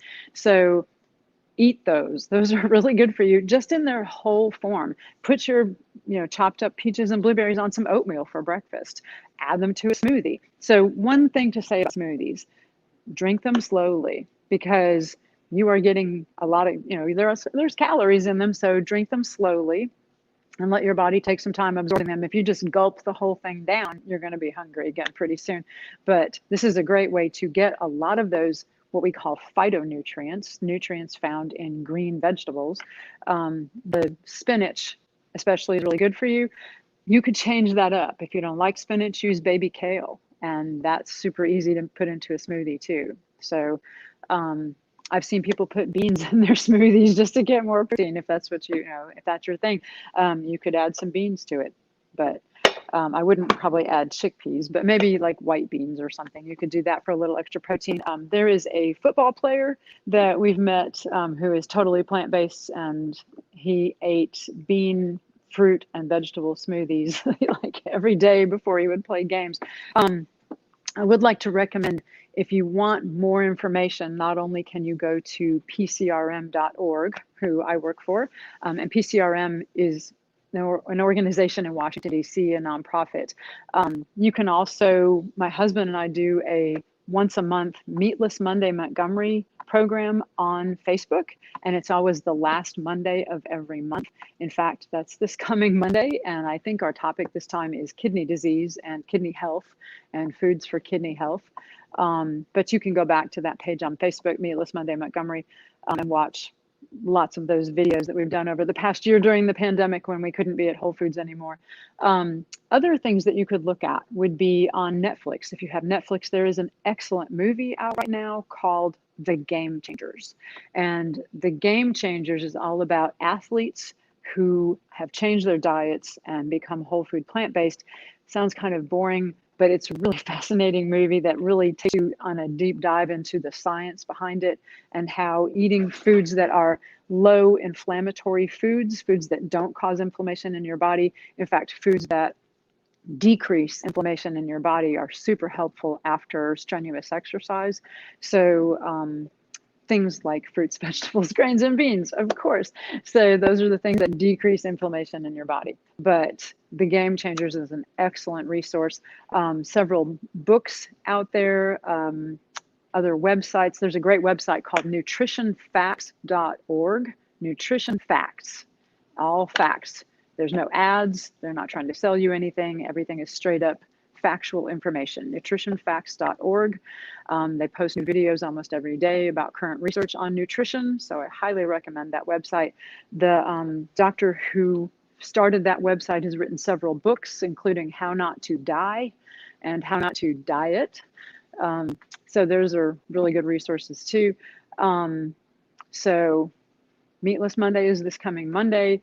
We also do a monthly potluck supper that is totally plant-based. And now that the weather is getting better again, we will be at the downtown farm the Eat South Downtown Farm. We have an urban farm here in Montgomery. If you've never heard about it, it's called Eat South. It's right behind the Montgomery Advertiser building.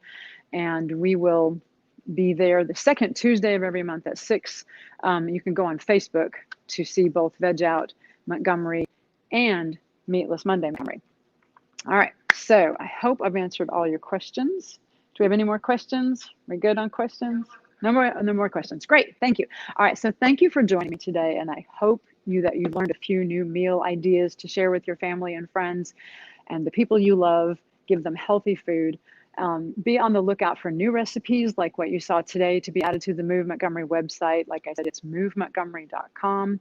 And now we're going to transition to our fitness segment, which is hosted by Corey Ellis and Sharon Sanders. Thank you.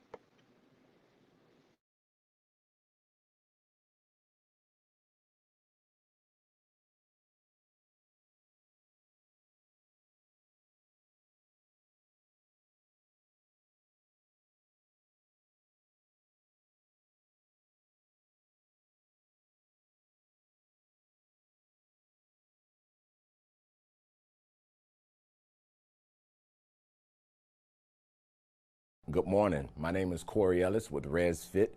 I'm an executive board member with Move Montgomery, and I'm also accompanied by Ms. Sharon Sanders, one of our task force members. I would like to thank everybody for joining us this morning on this symposium. I think it's a great thing that First Lady Reed has placed together with many of our other task force members joining us. And so what we would like to do is offer you this fitness segment this morning. Hopefully you all have your mats. I hope you're ready to sweat. I hope you have your water. If not, you're probably gonna pass out, but get somebody to pick you up and we'll just keep on moving. So at this time, we're gonna go ahead and get into our stretch segment, warming up our body so we can get into our workout. So go ahead and place your feet together. I would like you to reach for both ankles.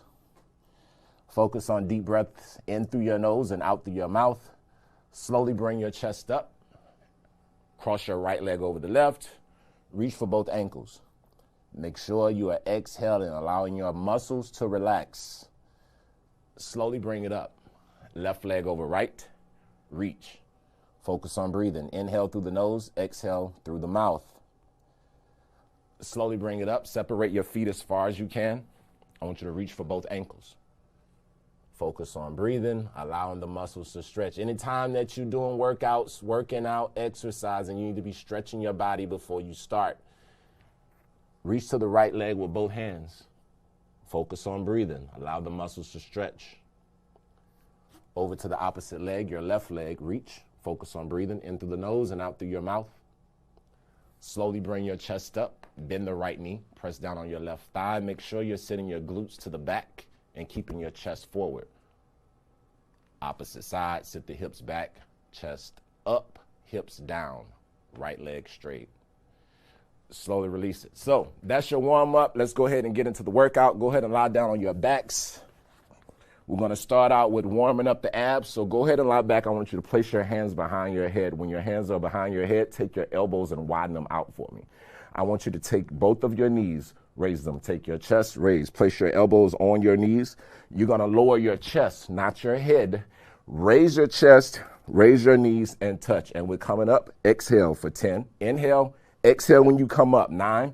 Breathe. 8. Exhale. 7. Keep a constant motion. 6. Breathe. 5. Exhale. Squeeze those muscles. 3 more. 2 more. 1 more. Come up and hold it. I want you to place your elbows on your knees for me. I want you to press your legs out. I want you to widen out your elbows and press your chest up towards the ceiling and squeeze those abs for 5, 4, 3, 2. Slowly release it. Keep the hands behind the head. Keep the knees bent. You're going to take your left elbow, come across the body to your right knee. I want you to tap the foot, and you're going to alternate sides, working your obliques. Ready? Coming up. Exhale for 10. Exhale. 9. Breathe. 8. Widen those elbows when you go back so you can elongate the abs and then come up and crunch. 4 more. That's 4.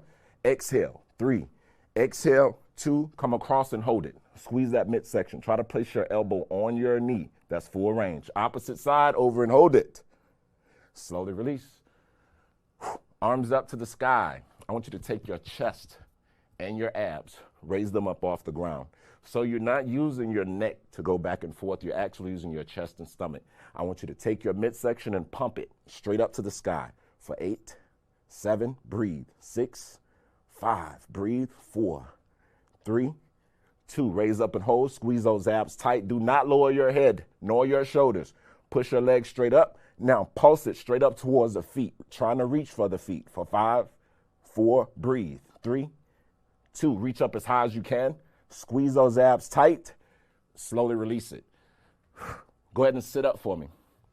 Turn over on your right side. We're going into a side plank. Anytime you're doing a plank style position, you want your chest to be directly over your forearm so you can work your shoulder, chest, abs, core, lower body also. So you're going to take your top hand, if you don't have the strength, place it on the ground. You're going to take your hips, raise them up off of the ground. If you don't have the strength, take the bottom knee, place it down. You're going to take your hips, raise them. You're going to lower and push up. Every time you push up, squeeze the bottom oblique. So lower and raise for 8, breathe, 7, push, 6, exhale, 5, 4, 3, breathe out, 2, push up and hold it. I want you to squeeze those abs underneath. Slowly release it. Turn to the opposite side. Bottom forearm down, top hand, place it down. Remember to keep your chest directly over the forearm. Top hand, place it down, hips up. You're going to take your hips, raise them for 8, 7, exhale, 6. Squeeze those abs. 5, 4, 3, 2. Push up as high as you can. Squeeze that bottom oblique. Slowly release. It's time we're going to take it into a regular style plank position. Anytime you are doing a plank style exercise, your chest needs to be over the forearms. So if you were in alternative plank position, this would be your position. Not like this. You have to flatten out your body. Your bottom has to be in alignment with your back. If you're not in alternative, come up off of those knees. I want you to take those legs. We're going to alternate straight up and down, working glutes and abs for 8, 7, 6, breathe, 5, keep the chest tight, 4, 3, 2, raise your leg and hold. Squeeze your arms, your chest, and your glute, which is your butt, all at the same time. Opposite leg, raise it, squeeze it, tighten it. Both feet down and hold into your plank position. Keep your chest forward for 5, 4, 3, 2, slowly release. Ugh. Y'all should be sweating. I'm starting to perspire, so it's all good. Down on your backs, hands behind the head, legs up. This time we're going to take those knees and shoulders coming across. Do not use your head. Use your shoulders to come across. So we want to work those obliques. We're coming across for 10, 9, 8, breathe, 7, 6, 5, 4, 3, 2, come across and hold it. Opposite side, hold.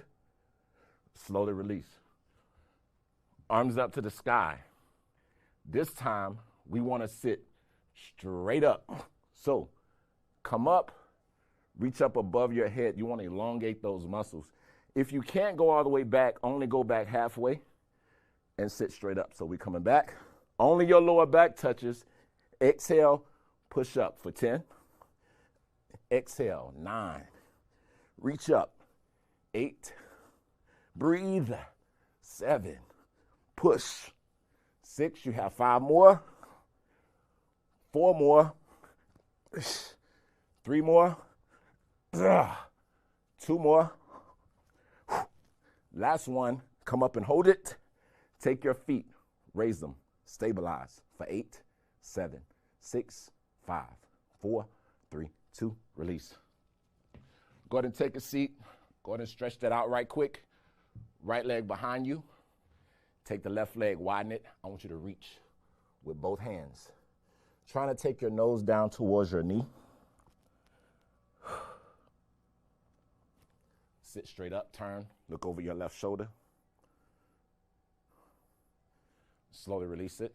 Switch your legs. Left leg back. Take the right leg, widen it out. Lean forward, nose down. Slowly release it. Both feet, reach, Nose down, and slowly release.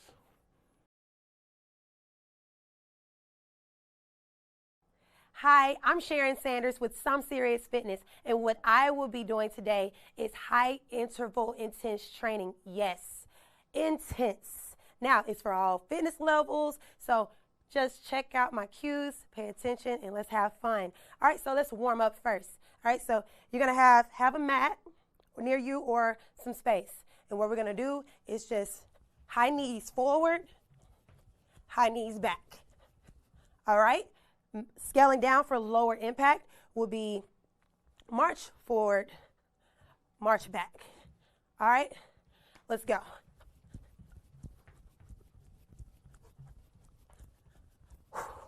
Deep breath. Sway your elbows back and forward. Now let's go butt kick. All right, warm up those legs. One more time.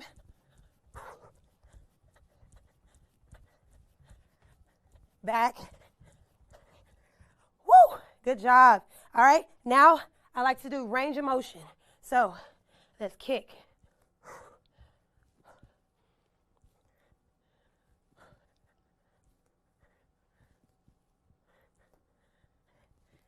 Three, two, one. Open up wide stance, angle your toes out, maybe 45 degrees, so you can get those hips nice and low, just so we can open up those hip flexors. So sit back and hold down. Deep breath. Stand up. Good job. Again, we're gonna go 4 of them. Stand up. All right, this is slow movement. Up, again, last one. Hold it. All right, come up. Now we're gonna go activate those lower body muscles. All right, this is the biggest key to having healthier knees is strong legs. All right, so you're gonna be on all fours. Your wrist is gonna be right under your shoulder. You're gonna tuck the belly button in, brace the core, flat back. And what we're gonna do is raise the knee out, up to hip level, or whatever range of motion that's comfortable with you, and come down. All right, we're gonna go 5 each side. 3, 2, 1. Good job. Other leg. Let's go. 5, 4, 3, 2, 1. All right, now we're gonna kick back, and go over in a circle, okay? Kick back, over in a circle. Now, during this time, you're gonna start feeling a little burn in the glutes. But hey, that's good, all right? That means that our muscles are activating. Here we go, 2 more. Breathe. Last one. Good job. Other leg. Kick back and over. Make sure you have lock those arms. Everything, core is activated. Shoulders, everything for stability. Last one. All right. One more. All right. This time you're going to kick your knees in and go around. All right. Kick your knees in. Go around. We're going to do 5 total. 2 more. Last one. Woo! All right, last leg. Make sure posture is good, stand tall. Wrists right under your shoulder, and let's bring that knee in and out.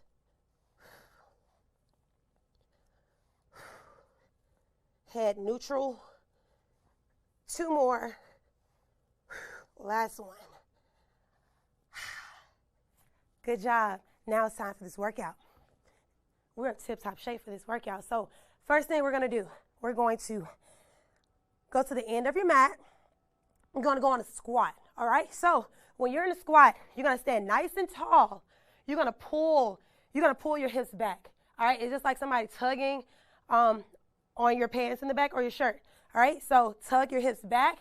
That way your knees are not going forward. All right, and you're going to sit down. Okay, depending on your flexibility of your hips, your feet can be either shoulder width apart, or if we need more help because we have a little bit tight hip flexors, we're going to open up and your feet are going to be going to angle out a little bit. 45 degrees is all you need. And your knees is going to go point the same direction as your toes, and you're going to sit down. All right? So get in your squat position and make your way to one end of your mat. We're going to squat. We're going to hold the squat, and we're going to take 2 steps that direction, right direction. So 1, 2, stand up for a break, sit down. 1, 2, stand up, sit down. Hold that squat in your shuffle. Stand up. Good job. Stand up, sit down. Stand up. Good job. Come on, let's go. 3 more.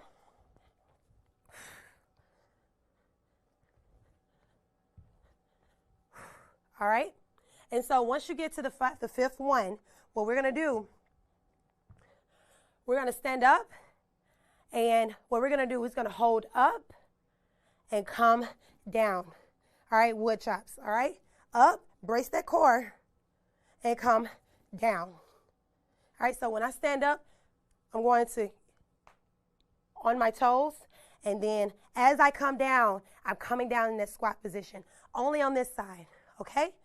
During this workout, we're going to meet on this side, and we're going to go do the other side. Sounds good?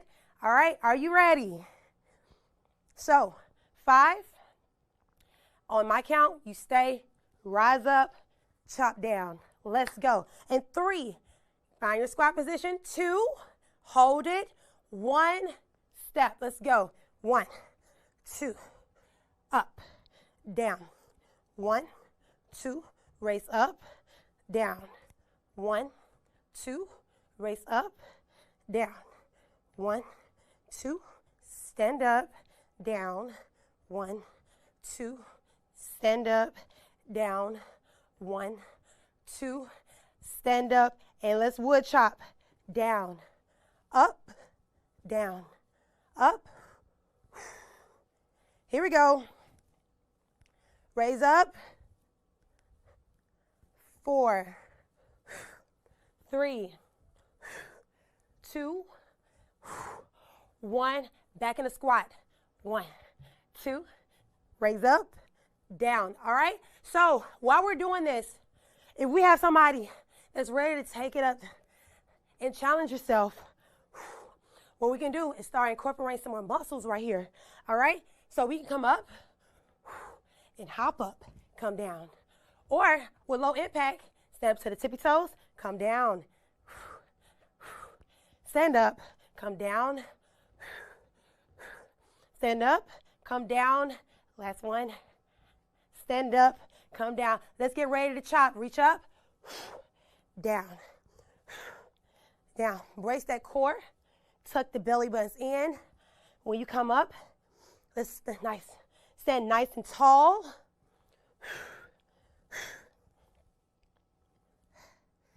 5, 4, 3, 2, 1. Thank you so much. Good job. All right, let's get into our second segment. I want you to come down into a push-up position. Those individuals that do not have the strength or have a weaker back, go ahead and place your knees down for me. I want you to take your right foot. You're going to step to the outside of your right knee. So those that are in alternative, you're going to step back. So we're in position. I want you to step.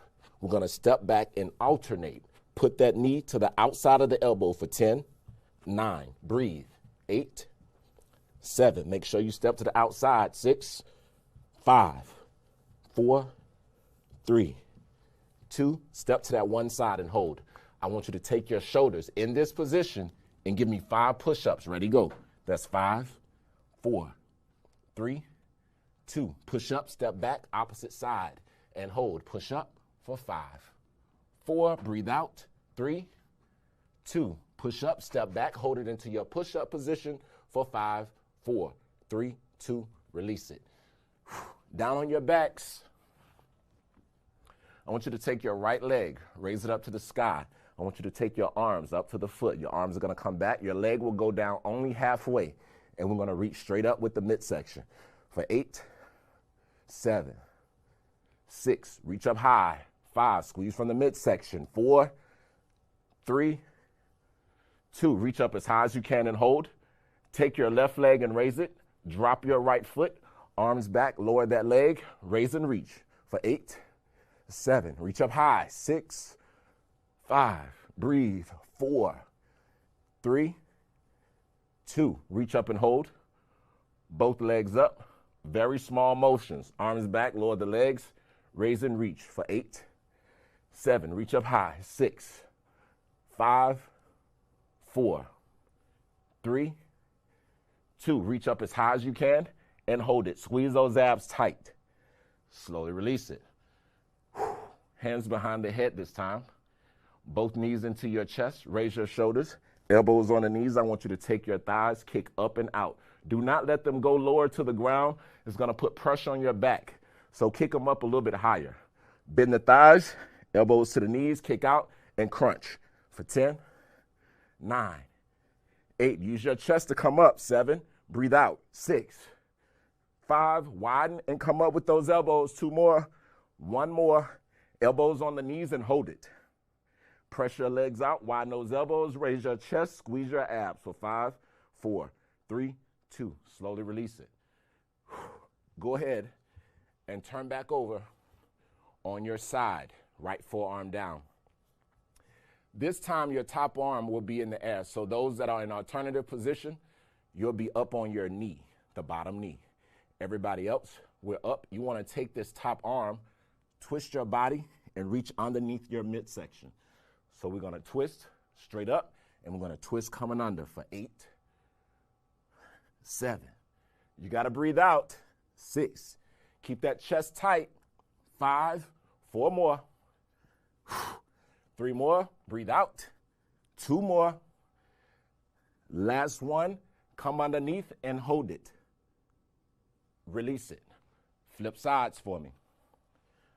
Bottom forearm down. Top arm up. Remember, alternative, keep your knee down on the ground. Everybody else up in position. Reach for 10, 9, 8. Keep that chest over the forearm. 7, 6. Squeeze those abs. 5, 4. We have 3 more. 2 more. 1 more. Reach underneath and hold. Squeeze your midsection tight for 5, 4, 3, 2. Slowly release it. Back down into your plank position. Remember, alternative, knees down. Everybody else, knees up. Separate those feet, shoulder width apart. I want you to take your arms, alternate, reaching out in front of you, keeping the midsection still. For 10, 9, reach. 8, keep the upper body tight. 7, 6, 5, 4, 3, 2. Reach out and hold it. Tighten up that midsection. Opposite, out and hold. Squeeze it. Both forearms down and hold for 5, 4, 3, 2. Slowly release it. Last one. Go ahead and take a seat. We're going to lean back. I want you to place your forearms down on the ground. Heels down and toes up. You're going to raise your right leg. I want you to take your left arm, raise up, touch the foot. Foot lowers, forearm down, raise, reach across. Keep it tight for 10. Reach. 9. Exhale. 8. 7. 6. Reach up high. 5. 4. 3. Keep it tight. 2. Reach up as high as you can and hold. Lower, opposite, up as high as you can and hold. Forearms down. Take your bottom, Raise it and hold it for 5, 4, 3, 2, slowly release it. Go ahead and lie back on your backs for me. We want to stretch out our bodies. I want you to take your right knee, grab it, pull it into your chest. Focus on allowing your body to relax. Right hand, grab the inside of the right knee, pull it out to the right. Back to the middle. Take the left hand, grab the right knee, twist left, allowing the back to stretch. The ultimate goal is to get the knee on the ground and then begin to relax the right shoulder back down to the ground. Back to the middle. Left knee into the chest, right leg straight. Pull that knee into that chest and relax those muscles. Left hand on the inside of the left knee, pull it out towards the left, allowing your hip to relax. Back to the middle. Right hand, cross it over and twist. You want to get into your back, pulling the knee back and allowing the left shoulder to relax towards the ground. Slowly release it back to the middle. Both knees into the chest. Hug the knees with the forearms into the body. Focus on breathing. Allow that back to round out and stretch. I want you to raise your shoulders. If you can't grab your feet from the outside of your knees, reach on the inside of your knees and grab your feet. We're going to take them. I'm going to push straight up and straight back. So go ahead and lock those knees out for me.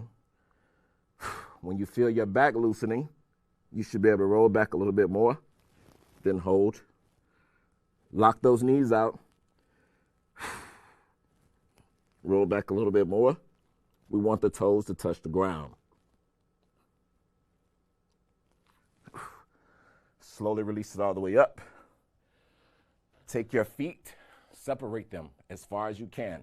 Lock those knees out and reach towards the middle. Take both hands over to the right foot. Nose down towards the knee.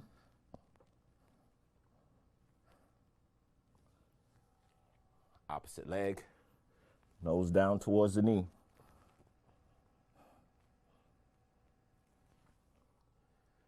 Both feet back together.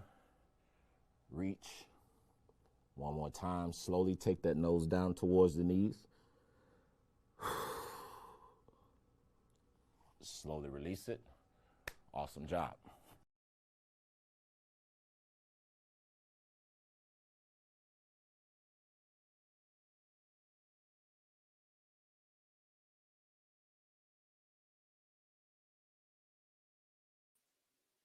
There you go. You're good. Wow. What a great workout, Corey and Sharon. Thank you so much for providing that with us. That was a great way to get moving on this Saturday morning.